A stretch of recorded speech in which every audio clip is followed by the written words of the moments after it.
together. Radio Manu 91 where it's always better. Where it's always better.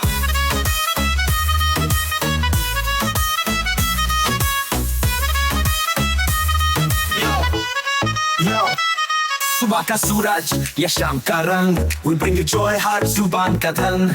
Community की बात हम हैं आपके साथ, let's spread the love. चलो मिल के साथ tune in, turn up, दिल से बात करो. Radio Manu 92 FM के साथ चलो. Every voice counts, हर लम्हा यहाँ. चलो बात करके देखते हैं, let's all shine on. Yo, let's all go.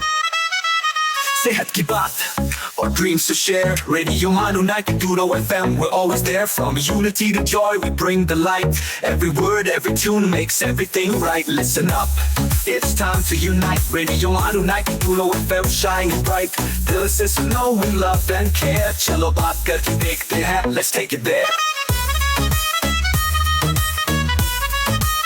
So come along for the ride. Radio Manu 92 FM, we're by your side. चलो बात करके देखते हैं, your voice, your guide.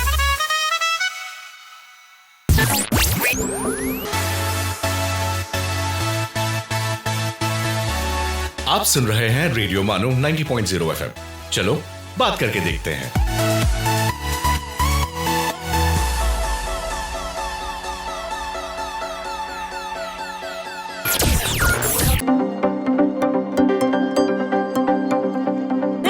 Radio Manu 90.0 FM presenting Money Matters. दोस्तों आदाब, मैं हूं आपका दोस्त और होस्ट डॉक्टर मोहम्मद इम्तियाज़. रेडियो मानू 90.0 FM के इस खुसूसी प्रोग्राम मनी मैटर्स में आप तमाम लोगों का खैर मकदम है, वेलकम है, स्वागत है. दोस्तों, जैसा कि आप लोगों को मालूम है कि इस प्रोग्राम के तहत हम लोग फाइनेंशियल लिटरेसी पर हम लोग बातचीत करते हैं, फाइनेंस के मुख्तलिफ एस्पेक्ट्स पर बातचीत करते हैं, इंटरनेशनल बिजनेस पे बात करते हैं, अकाउंट्स पे बात करते हैं और हिंदुस्तान में बिज़नेस किस ओर जा रहा है, कैसे बिज़नेस करते हैं और इंटरनेशनली क्या इसका इम्पैक्ट है, इन तमाम एस्पेक्ट पर हम लोग बात करते हैं. चुनांचे आज के इस ख़ास एपिसोड में आज हमारे साथ एक ख़ास मेहमान जो दिल्ली से तशरीफ़ लाई हैं, जो आज हमें इंटरनेशनल बिज़नेस के सिलसिले में हमसे गुफ्तगू करेंगी. वो हैं प्रोफेसर विजेता अग्रवाल जी. आपका हमारे इस स्टूडियो में वेलकम है. बहुत बहुत धन्यवाद, थैंक यू सो मच. दोस्तों, जैसा कि आप लोग मालूम है कि इस प्रोग्राम में हम लोग मुख्तसरन गेस्ट को बायोग्राफी आपके सामने पेश करने की कोशिश करते हैं मुख्तसरन, फिर उसके बाद उनसे हम लोग गुफ्तगू का सिलसिला शुरू करेंगे. Professor Vijeta Singh Agarwal is a professor of international business and director of international affairs at Guru Gobind Singh Indraprastha University, New Delhi, with over 30 years of experience in academia, research and industry. A recipient of prestigious Erasmus Mundus scholarship, she has studied at University of London and University of the Oslo. She has contributed extensively in international collaborations and in scholarship, higher education policy, entrepreneurship and research with more than 150 publications and several books to her credit. And she has also carried out I think more than 50 research projects also.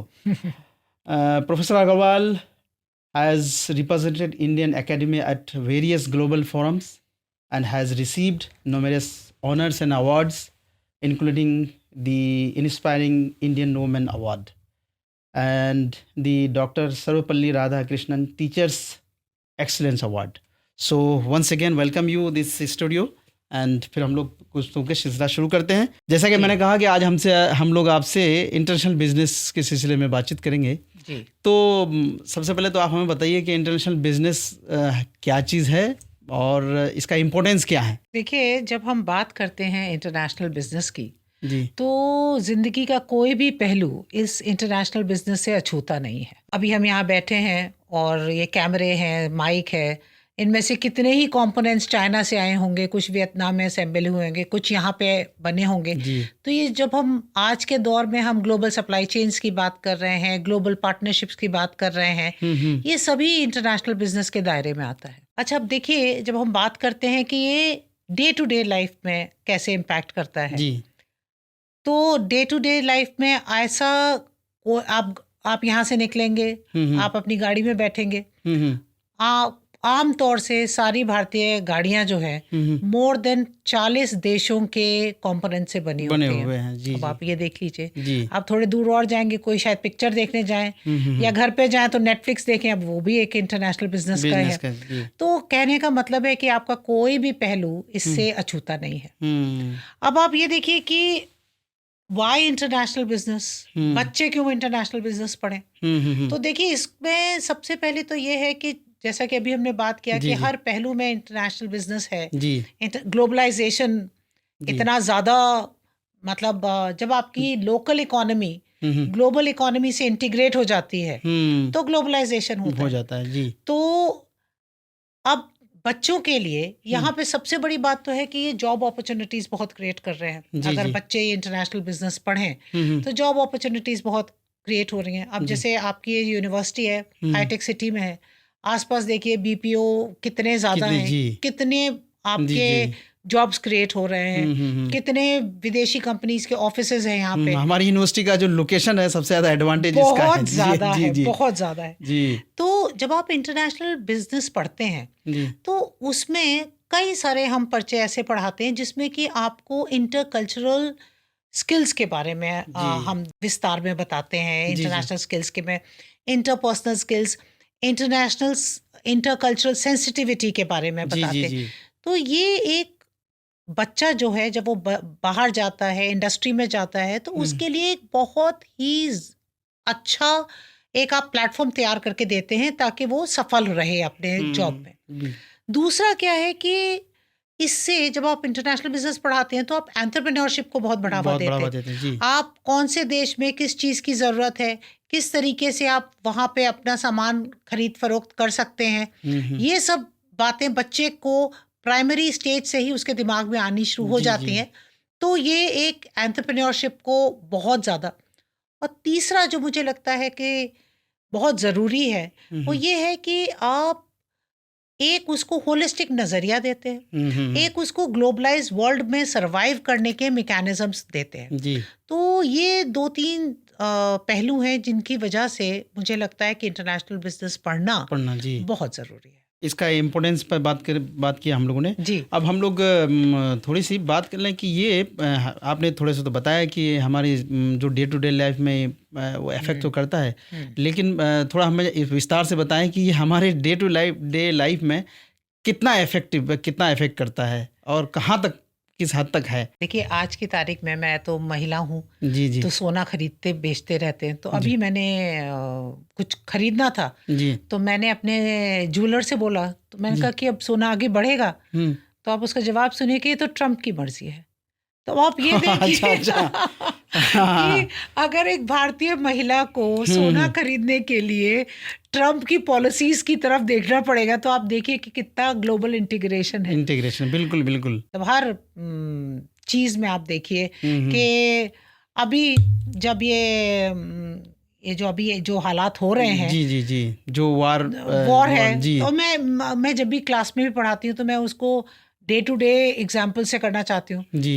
तो अभी कुछ कपड़ा रंगवाना था तो रंगरेज के पास गए तो उसने 25 रुपए ज्यादा मांगा। तो हमने कहा भाई 25 रुपए ज्यादा क्यों? कहते हैं अरे मैडम आपको पता है गैस सप्लाई नहीं आ रही है वॉर की वजह से जी, तो हर पहलू में आपका है। अब देखिए घर आप एक हाउसवाइफ भी एलपीजी महंगा हो गया जी। अब तो शायद कीमत है उसकी सस्ती हो गई है। तो हर पहलू में आपका कोई भी शेयर मार्केट देखिए, अगर कोई भी stock exchange global stock exchange में कुछ होता है उसका इम्पैक्ट हमारे यहाँ पड़ता है। बिल्कुल। वो तो छोड़िए, अगर कोई बाहर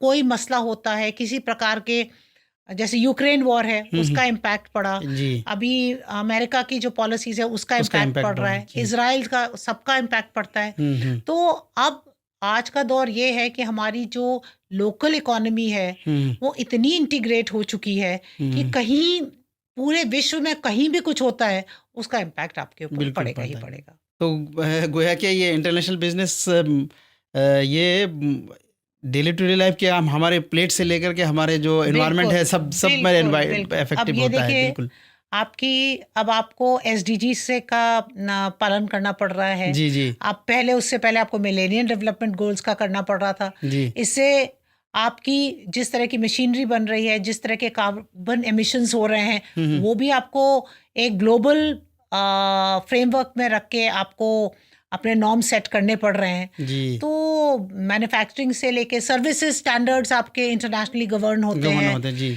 आपके जो आप फर्टिलाइजर्स यूज कर रहे हैं वो आपके होते हैं। तो तीनों इवन हेल्थ सेक्टर्स, एजुकेशन सब हेल्थ सेक्टर में। एजुकेशन, इनफैक्ट जब हम बात करते हैं इंटरनेशनलाइजेशन ऑफ एजुकेशन, हम ग्लोबल स्टैंडर्ड्स की बात करते हैं। जी चलिए, तो हम लोग इन तमाम इश्यूज पर हम लोग डिस्कस करेंगे, बातचीत करेंगे, लेकिन वक्त हो चला है छोटे से ब्रेक का। ब्रेक के बाद फिर हम लोग और भी इंटरनेशनल बिजनेस के बारे में बातचीत करेंगे, और ब्रेक के बाद हम लोग जानेंगे कि हमारा हिंदुस्तान आज से नहीं सदियों से इंटरनेशनल बिजनेस का हब रहा है और लोग यहाँ पर हमेशा से आते रहे हैं। तो उस सिलसिले में हम लोग बातचीत करेंगे, लेकिन एक छोटे से ब्रेक के बाद। आप सुन रहे हैं मनी मैटर्स, रेडियो मानू 90.0 FM का finance and commerce show.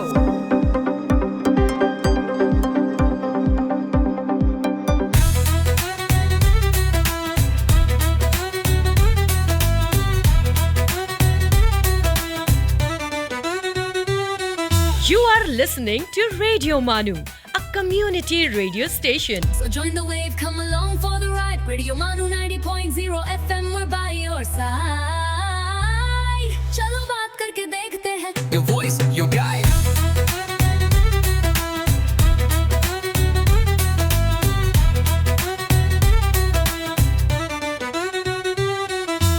This audio has been generated through AI.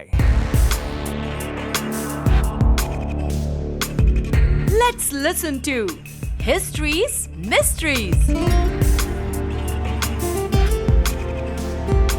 साल था 1892। पेरिस की एक लेबोरेटरी, शीशे की बोतलें, माइक्रोस्कोप्स और बेचैनी से भरा माहौल। बाहर दुनिया में कॉलरा की वबा हजारों जिंदगियां ले रही थी और अंदर एक साइंटिस्ट दिन रात एक ही कोशिश में लगा था। क्या इस खतरनाक बीमारी से बचने का कोई तरीका हो सकता है? आदाब दोस्तों, आप सुन रहे हैं रेडियो मानू 90.0 FM और मैं हूं RJ उबैद। खैर मकदम है आप सबका हमारे खास प्रोग्राम हिस्ट्रीज मिस्ट्रीज में, जहां हम दुनिया की मशहूर इन्वेंशंस, डिस्कवरीज और हिस्टोरिकल इवेंट्स की दिलचस्प कहानियां लेकर आते हैं। आज की कहानी है कॉलरा वैक्सीन की, एक ऐसी मेडिकल ब्रेक थ्रू जिसने लाखों लोगों की जिंदगियां बचाने में अहम किरदार अदा किया। दोस्तों, कॉलरा एक खतरनाक बैक्टीरियल डिजीज है जो ज्यादातर गंदे पानी और कंटामिनेटेड खाने के जरिए फैलती है। अगर वक्त पर इलाज ना मिले तो मरीज के जिस्म में पानी की कमी बहुत तेजी से हो सकती है और जान का खतरा पैदा हो जाता है। लेकिन सवाल ये है कि इस बीमारी से बचाव का पहला वैक्सीन किसने बनाया? इस कहानी के हीरो हैं डॉक्टर वॉल्डेमर हैफकिन, एक रशियन बॉर्न साइंटिस्ट जिन्होंने 1892 में दुनिया का पहला कॉलरा वैक्सीन तैयार किया। दिलचस्प बात यह है कि वैक्सीन की सेफ्टी पर भरोसा दिखाने के लिए उन्होंने सबसे पहले इसका इंजेक्शन खुद को लगाया। इसके बाद वैक्सीन के ट्रायल्स हुए और इसने कॉलरा के खिलाफ एक नई उम्मीद जगाई। इस कहानी का भारत से भी एक गहरा रिश्ता है। 1893 में डॉक्टर हैफकिन भारत आए, जहां उस वक्त कॉलरा और बाद में प्लेग की वबा फैल रही थी। उन्होंने कोलकाता और दूसरे इलाकों में कॉलरा वैक्सीन के ट्रायल्स और वैक्सीनेशन कैंपेन्स चलाए। उनकी रिसर्च ने भारत में पब्लिक हेल्थ के मैदान में एक नया अध्याय लिखा। आज भी कॉलरा दुनिया के कई हिस्सों में एक चैलेंज बना हुआ है, लेकिन साफ पानी, बेहतर सैनिटेशन, ओरल रिहाइड्रेशन थेरेपी और मॉडर्न कॉलरा वैक्सीन्स की वजह से इस बीमारी से बचाव और इलाज पहले से कहीं ज्यादा मुमकिन हो गया है। तो दोस्तों, कॉलरा वैक्सीन सिर्फ एक मेडिकल इन्वेंशन नहीं थी, ये इंसानी हिम्मत, साइंस और इंसानियत की वो मिसाल थी जिसने मौत के खौफ को उम्मीद में बदलने की कोशिश की। मैं हूं RJ उबैद और आज के हिस्ट्रीज मिस्ट्रीज में फिलहाल इतना ही। अगली बार हम फिर लेकर आएंगे तारीख के पन्नों से एक और हैरत अंगेज इन्वेंशन, डिस्कवरी या हिस्टोरिकल इवेंट की कहानी। तब तक सेहत का ख्याल रखिए और सुनते रहिए रेडियो मानू 90.0 FM। चलो बात करके देखते हैं। आप सुन रहे थे histories mysteries.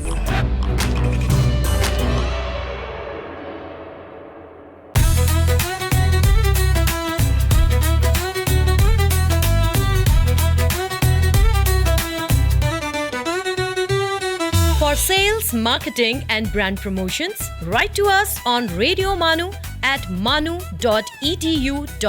So join the wave, come along for the ride. Radio Manu 90.0 FM, we're by your side. चलो बात करके देखते हैं. Your voice, your guide.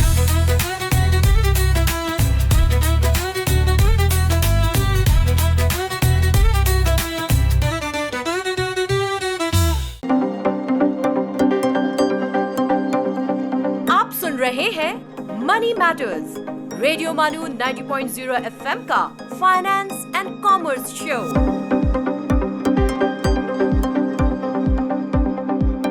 Break के बाद फिर एक बार हमारे इस खास प्रोग्राम मनी मैटर्स में आप तमाम लोगों का स्वागत है, खैर मकदम है, वेलकम है। जैसा कि आप लोगों को मालूम है, आज हमारे साथ बहुत ही ख़ास, बहुत ही famous personality professor Vijeta Singh Agarwal, जो इंटरनेशनल बिजनेस, इंटरनेशनल अफेयर्स में बहुत महारत रखती हैं और इस सिलसिले में काम भी करते हैं, एंटरप्रेन्योर भी हैं और उन्होंने इंडस्ट्री से बहुत सारा काम भी किया है इंडस्ट्री में, उसके एग्जीक्यूटिव मैनेजर वगैरह भी रह चुकी हैं।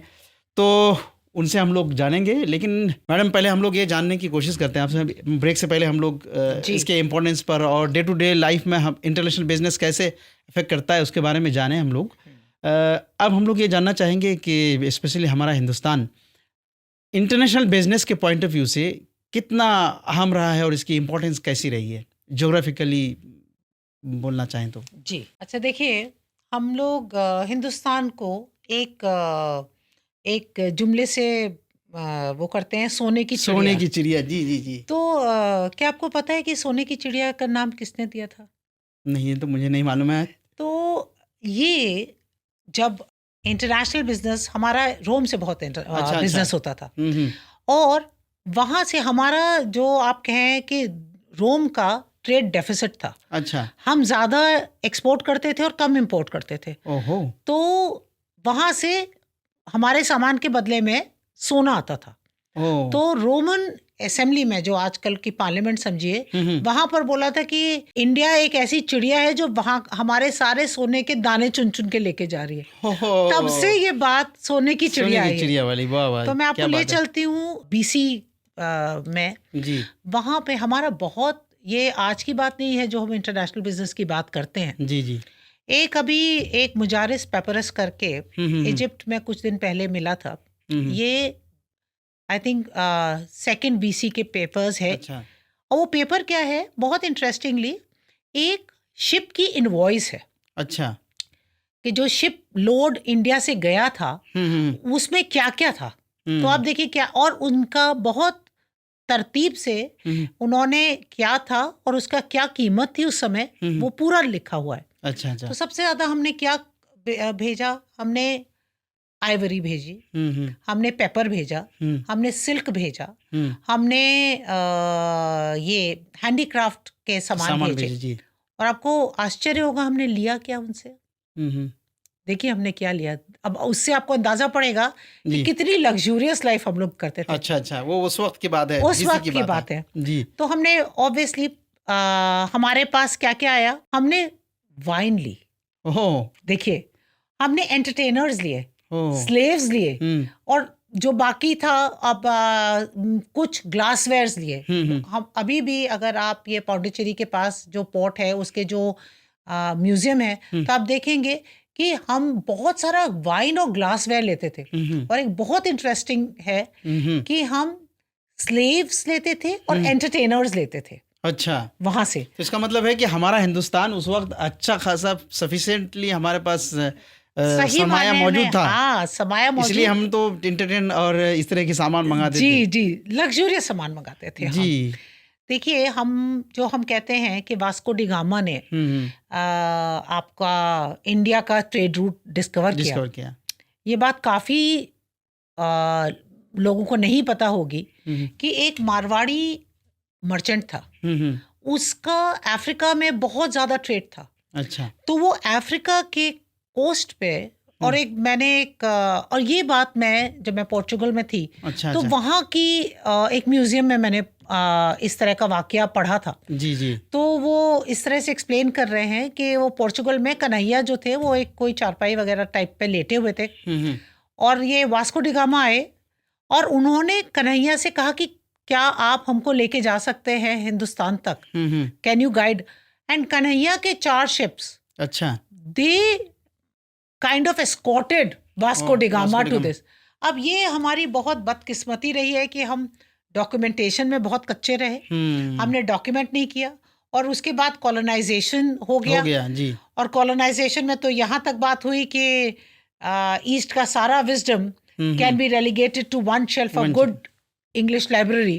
तो एक हमारे अंदर भी बहुत ज़्यादा हीनता की इंफीरियरिटी कॉम्प्लेक्स आ गया, हीनता की भावना आ गई, और जो हमारा इतना समृद्ध हमारा पास था, हम उससे वो गुमनामी में चला गया। उस वक्त से हमारा मतलब ये ट्रेड, इसी वजह से आज तो मतलब हम लोगों ने इसमें रिवील किया कि सोने की चिड़िया बेसिकली रोम के इससे आया। अच्छा, एक और देखिए, मैं आपको बताती हूँ कि जो हमारा भारत का जो कंट्रीब्यूशन था, ये मेरा मानना है कि हमारा देखिए, एक हमारी सॉफ्ट पावर बुद्धिज्म जो पूरे साउथ ईस्ट एशिया में चला गया। अभी आपके कितने लोग बुद्धिस्ट, वो हमने प्रोड्यूस की, यहाँ से it is one of the Indic purely Indian. Yes. दूसरे हमारा ट्रेड, और तीसरा zero, our contribution to mathematics. These are 3 greatest contribution to the world from India। ये बिल्कुल जी।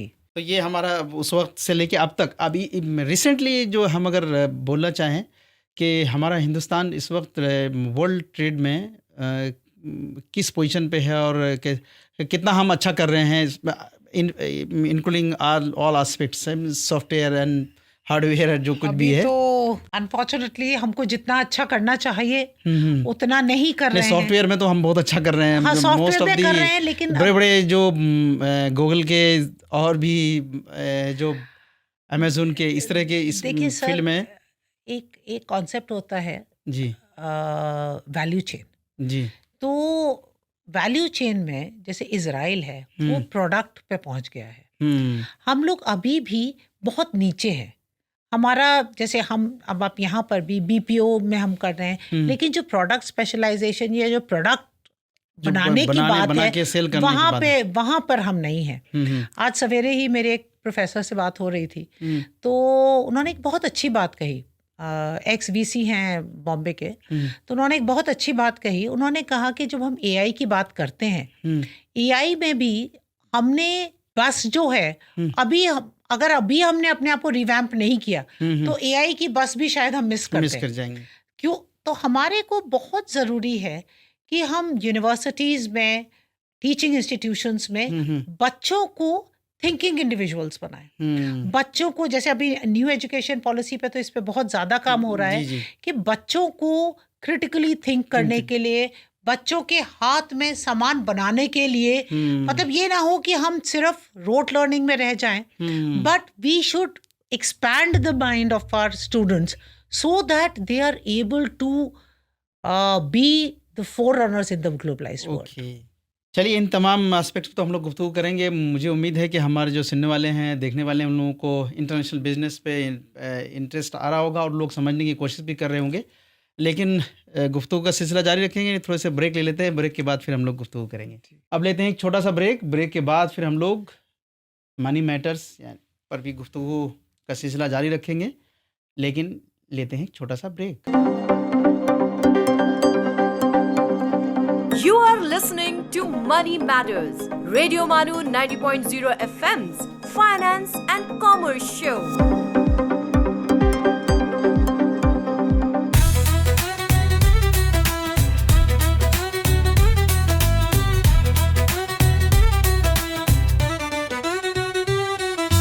सुन रहे हैं रेडियो मानू, एक community radio station. So join the wave, come along for the ride. Radio Manu 90.0 FM, we're by your side. चलो बात करके देखते हैं. Your voice, your guide.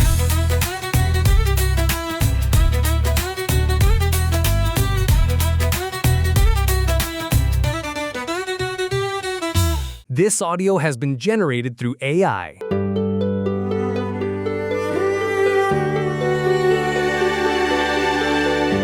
Let's listen to अर्ज किया है।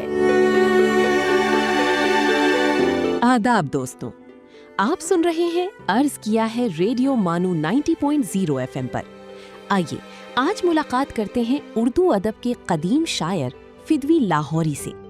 फिदवी लाहौरी का ताल्लुक लाहौर की उस अदबी रिवायत से था जिसने उर्दू ज़बान और शायरी को तरक्की देने में अहम किरदार अदा किया।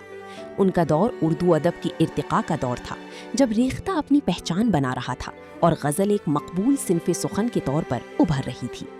फिदवी लाहौरी की शायरी में इश्क, हुस्न, नज़ाकत और इंसानी जज्बात का दिलकश इज़हार मिलता है।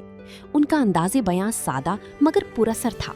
अल्फाज की मिठास और एहसास की सच्चाई उनके कलाम को ख़ास बनाती है। उन्होंने अपनी गज़लों में मोहब्बत की जज्बे को बड़ी नफासत और खुलूस के साथ पेश किया। आइए उनकी शायरी के रंग को महसूस करते हैं। चल साथ की हसरत दिले मरहूम से निकले, आशिक का जनाजा है ज़रा धूम से निकले। और एक और दिलनशीन ख्याल, मोहब्बत की राह में सब्र भी ज़रूरी है, यही राह इंसान को अपने आप से मिलाती है। फिदवी लाहौरी का कलाम उर्दू शायरी के उस दौर की याद दिलाता है जब अल्फाज में सादगी और जज्बात में गहराई हुआ करती थी। उनकी अदबी खिदमात उर्दू की कीमती विरसे का हिस्सा हैं। इसी के साथ दीजिए इजाजत, फिर मुलाकात होगी एक और अहम अदबी शख्सियत के साथ। आप सुन रहे थे अर्ज किया है सिर्फ रेडियो मानू 90.0 FM पर। खुदा हाफिज।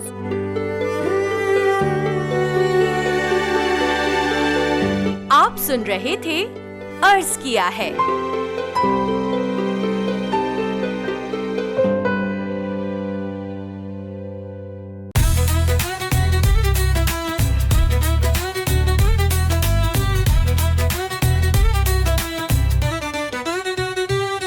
सेल्स, मार्केटिंग और ब्रांड प्रमोशंस के लिए हमसे राब्ता करें radiomanu@manu.edu.in पर। So join the wave, come along for the ride. Radio Manu 90.0 FM, we're by your side. चलो बात करके देखते हैं. Your voice, your guide.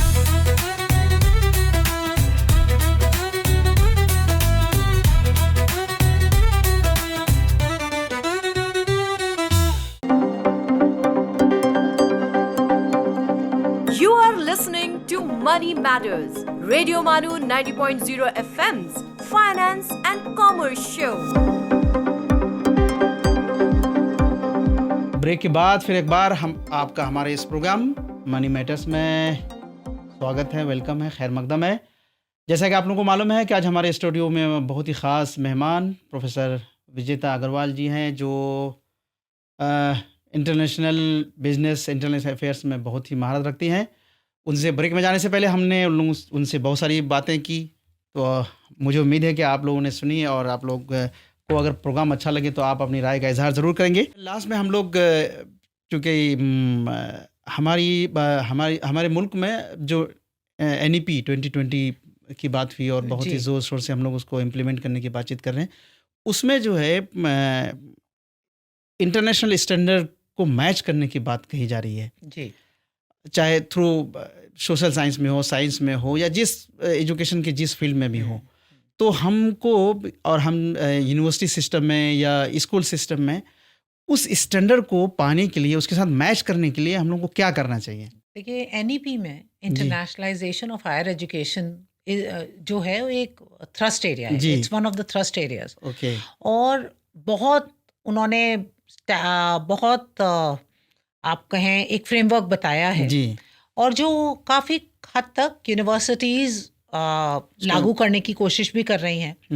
एक बड़ी देखिए, हमारे पास जो इंटरनेशनल स्टूडेंट्स आते हैं जी, वो करीब 50,000 हैं जी, ऑल ओवर इंडिया।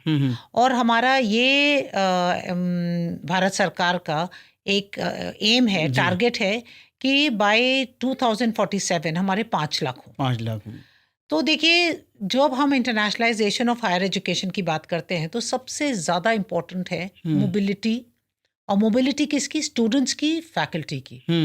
तो ये यूनिवर्सिटीज़ जो हैं, अब बहुत एम्फोसिस हो रहा है, यूनिवर्सिटीज़ कर भी रही हैं कि स्टूडेंट्स एक्सचेंज हो। ये बहुत ज़रूरी है कि बाहर के बच्चे आपके यहाँ आएँ, आपके बच्चे बाहर जाएं, ताकि आपका जो बच्चा है उसको एक वैश्विक नजरिया मिले जी। और जो एक ग्लोबल सिटीजनशिप की हम बात करते हैं वो बात हो ये ना हो कि वो कूप मंडूक की तरह बस अभी इसी यूनिवर्सिटी में है और इस यूनिवर्सिटी से बाहर ही नहीं निकला। जी जी। दूसरे ये है कि जो हम कोलैबोरेटिव रिसर्च की बात करें, जी जी, देखिए, अगर आपने गूगल स्कॉलर पे कभी क्लिक किया हो तो उसमें एक आता है standing on the shoulders of giants. अच्छा, standing on shoulders of giants के आप हर बार व्हील को इन्वेंट नहीं कर सकते। कोलैबोरेटिव रिसर्च करेंगे तो आप उनसे सीखेंगे, उनको कुछ सिखाएंगे और हम globally world class research produce कर सकते हैं। जी जी। देखिए, अभी एक बड़ा अनफॉर्चुनेट सी बात है कि अभी कुछ आंकड़े आए जिसमें ये था कि हमारे भारत की जो रिसर्च हो रही है, क्वांटिटी तो बहुत है पर क्वालिटी नहीं है, और बहुत कुछ प्लेजराइज्ड और एआई से हो रहा है। तो ये सब जो चीज़ें हैं, जब आप अच्छी यूनिवर्सिटीज़ के, अच्छी फैकल्टी के संग कोलैबोरेट करेंगे। और एक और बात मैं आपको बताऊं, मैं मैनेजमेंट से हूं तो मैनेजमेंट की बताती हूँ।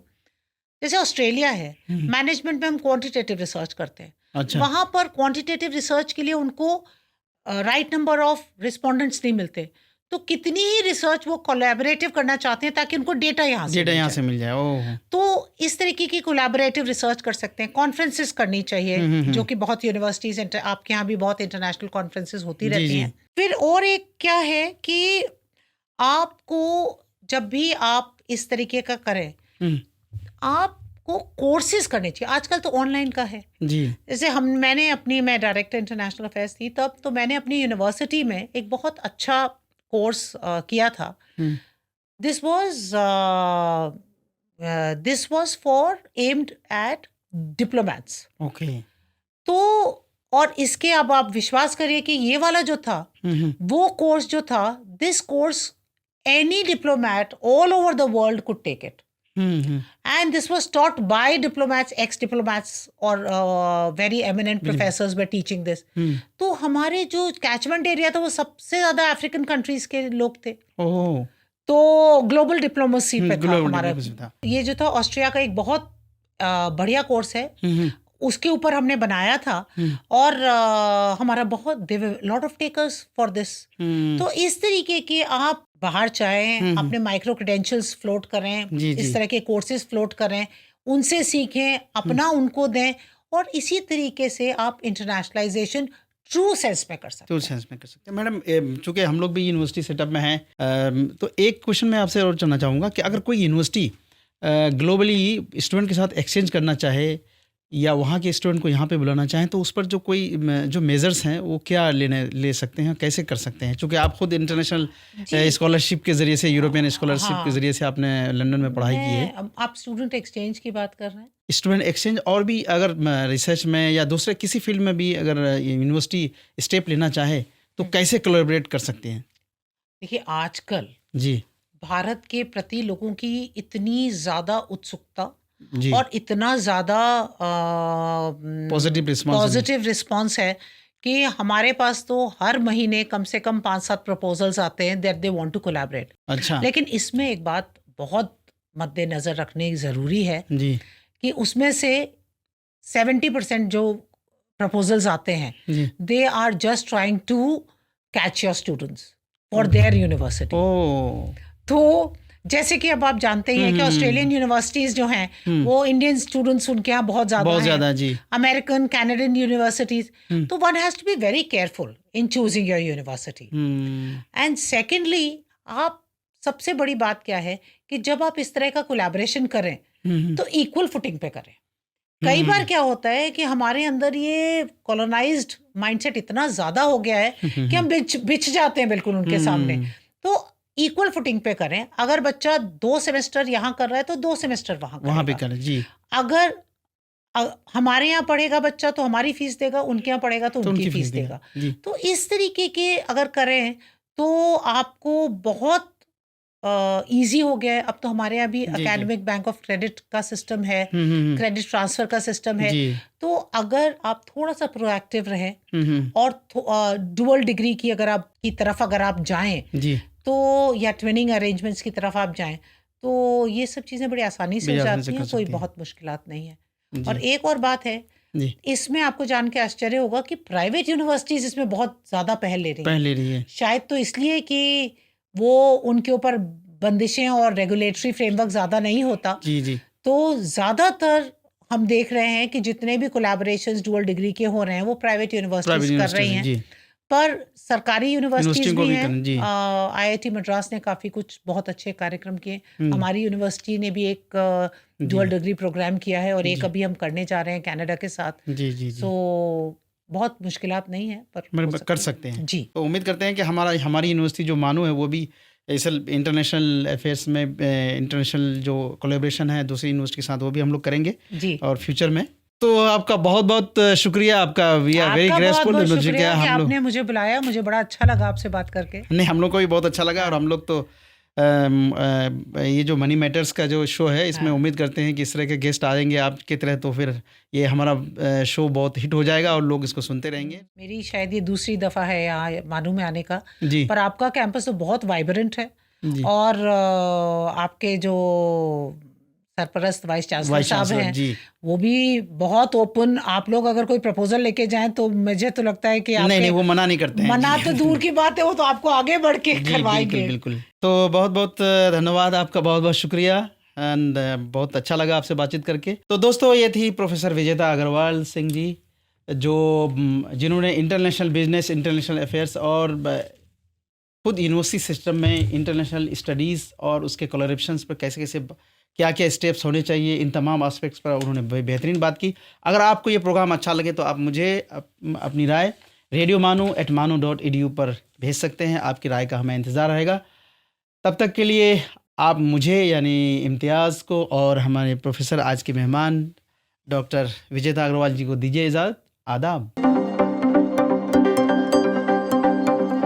आप सुन रहे थे मनी मैटर्स रेडियो मानू 90.0 FM पर। चलो बात करके देखते हैं।